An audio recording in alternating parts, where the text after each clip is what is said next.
Morning, everyone, and welcome to the Foreign Press Center. We are pleased to have with us this morning Secretary Pompeo and Secretary Mnuchin. They'll both have some opening remarks, and then hopefully we'll have time for one or two questions afterwards. Secretary Pompeo. Yeah, Robert, thank you. Good morning, everyone.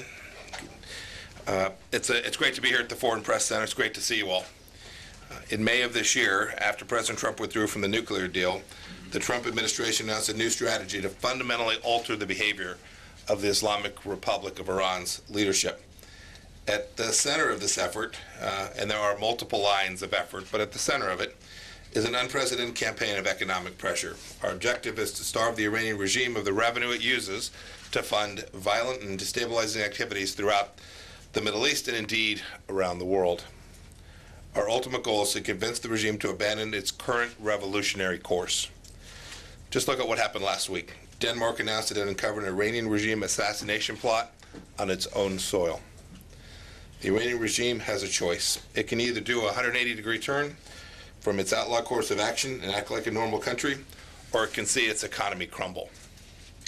We hope a new agreement with Iran is possible, but until Iran makes changes in the 12 ways that I listed in May, we will be relentless in exerting pressure on the regime. As a reflection of that resolve, today we're reimposing all sanctions that were previously lifted under the nuclear deal. This includes sanctions on energy, banking, shipping, and shipbuilding industries. Since the Trump administration came into office, we've done 19 rounds of sanctions, targeting 168 Iranian entities. Today's sanctions will accelerate the rapid decline of international economic activity in Iran since the implementation of our strategy in May. Since that time, since back in May, over 100 companies have withdrawn from Iran or canceled plans to do business there. It should be noted that if a company evades our sanctions regime and secretly continues sanctionable commerce in the Islamic Republic, the United States will levy severe, swift penalties on it, including potential sanctions. I promise you that doing business with Iran in defiance of our sanctions will ultimately be a much more painful business decision than pulling out of Iran and it being connected to Iran entirely. More than 20 importing nations have zeroed out their imports of crude oil already, taking more than 1 million barrels of crude per day off the market. The regime to date, since May, has lost over $2.5 billion in oil revenue. We have decided to issue temporary allotments to a handful of countries, responsive both to the specific circumstances and to ensure a well-supplied oil market. The U.S. will be granting these exemptions to China, India, Italy, Greece, Japan, South Korea, Taiwan, and Turkey. Each of those countries has already demonstrated significant reductions of the purchase of Iranian crude over the past 6 months, and indeed 2 of those 8 have already completely ended imports of Iranian crude and will not resume as long as the sanctions regime remains in place. We continue negotiations to get all of the nations to zero. Additionally, today, 100% of the revenue Iran receives from the sale of oil will be held in foreign accounts. Iran can only use this money for humanitarian trade or bilateral non-sanctioned goods. Speaking of Iran's nuclear program, we have decided to grant narrow and temporary waivers that permit the continuation of 3 non-proliferation projects currently underway. Allowing these activities to continue for the time being will improve ongoing oversight of Iran's civil nuclear program and make these facilities less susceptible to illicit and illegal nuclear uses.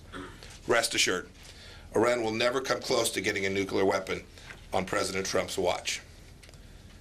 I will now turn it over to Secretary Mnuchin. Thank you. Today, the United States is executing on the final actions to withdraw on the Obama administration's fatally flawed Iran deal. This morning, we will fully impose sanctions on the Iranian regime. This is part of a maximum unprecedented economic pressure campaign the United States is waging against the world's largest state sponsor of terror. Today, we sanctioned more than 700 individuals, entities, aircraft, and vessels as part of Treasury's largest ever single-day action targeting Iran.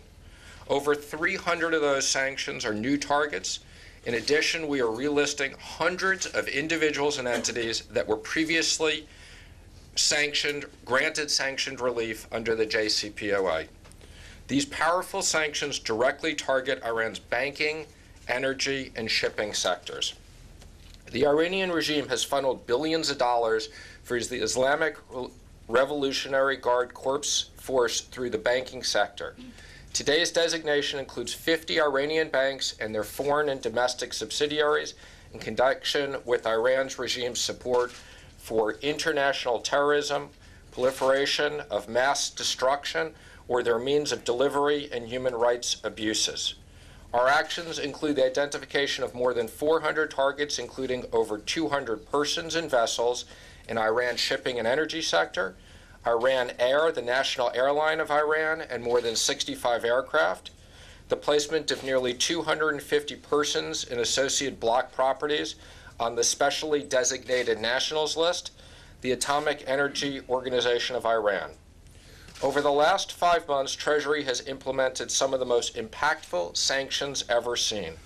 Combined with the previous actions, more than 900 Iran-related targets have been sanctioned under this administration in less than 2 years, marking the highest ever level of U.S. economic pressure on Iran. We are making it abundantly clear to the Iranian regime that they will face mounting financial isolation until they fundamentally change their destabilizing behavior. Iran's leaders must cease support for terrorism and end destructive regional activities immediately. They must stop ballistic missiles and abandon their nuclear ambitions if they seek a path to sanctions relief. We are watching the Iranian regime with laser focus. If they try to evade our sanctions, we will take action to disrupt their activity time and time again. The maximum pressure exerted by the United States is only going to mount from here. Companies around the world need to know we will be strictly enforcing our sanctions. Thank you. That will have time for a few questions. Let's go to Sky News. Cordelia Lynch. Hello, this is a question for Secretary Pompeo. The President invoked Game of Thrones when he was discussing sanctions. Do you think that was appropriate? This administration has been consistent from, frankly, President Trump's campaign to the first day he was inaugurated about our intention. We understand that as the Islamic Republic of Iran presents a threat to the United States of America, and we are determined to stop it. And, you know, much has been made about this Game of Thrones. Qasem Soleimani responded, and I haven't seen any of you comment on that. This is a man who has American blood on his hands. He's killed American soldiers, and that's not funny. And the actions that the Islamic Republic of Iran are taking are not about little silly things that people get wrapped up here in Washington, D.C., but about very serious matters that impact all of Europe, all the Middle East and the world, and our young men and women who are in harm's way today. Thank you, sir. Next question is going to be Asahi Shimbun, Yuko Lanham. Yuko? All right. We're going to move on to FA. Beatriz Pascual Macias. Hi. Thank you very much.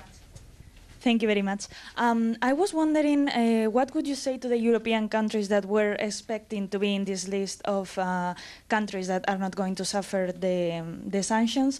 And what kind of relation have you with them? What are the conversations regarding this topic? Thank you. You want to talk about it on the financial side, Stephen? Well, I don't think we've ever said that it relates to the European countries that they'll be exempt. I think quite the contrary. We've said that we expect them to honor the sanctions. Having said that, there are certain transactions that they can continue to do, whether they're humanitarian transactions or specific trade in the restricted accounts. And again, let me just emphasize, as I said last week, we will make sure that humanitarian transactions are really going for those purposes. So this is not about hurting the people of Iran, but we will not let money be diverted to humanitarian purposes and then put for terrorist activities. And just to follow up, with respect to the relationship, we've been very candid, clear with all of the European countries. There are more than 3, we should note. Many of them are fully supportive of what it is that we are undertaking. They have taken a different approach with respect to the JCPOA, but it is also something that the whole world should know. European businesses have already made their decisions. they've decided not to do business with the Islamic Republic of Iran. And so we're very confident that the sanctions regime that we're putting in place will be effective. Al Jazeera English, James Bays. James Bays from Al Jazeera English. You talk about the destabilizing behavior of Iran in the region. How does that differ from the behavior of Saudi Arabia? So let me just go through the list. Underwriting Lebanese Hezbollah that presents a threat to the United States of America and to Israel. Underwriting the Houthis in Yemen, causing an enormous conflict to take place there in that country. The efforts in Iraq to undermine the Iraqi government, funding Shia militias that are not in the best interest of the Iraqi people. Their efforts in Syria. The list goes on. The difference in behavior between those two countries is remarkable. Since we've taken office, the Kingdom of Saudi Arabia has been very supportive of our efforts on counterterrorism. They've assisted us. I know Secretary Mnuchin has worked with them on a couple of projects as well. It is completely clear the Islamic Republic of Iran is the destabilizing force in the Middle East today. So you want to add to that? No, I think well said. Last question, let's go TASS, Dmitry Kirsanov. Thank you. Gentlemen, thanks a lot for coming over to brief us. For Secretary Pompeo, sir, you mentioned that 3 waivers has been issued for the civilian nuclear energy project. Could you clarify what those are? And Bushehr nuclear power plant, will it be the one under the waiver? Thank you. Thank you. That's a great question. It's a pretty complicated area, the non-proliferation issue. There are 3. Bushehr is one of the 3. But if I may, we will get out a full fact sheet on that here in the next hour or so that you will all be able to see.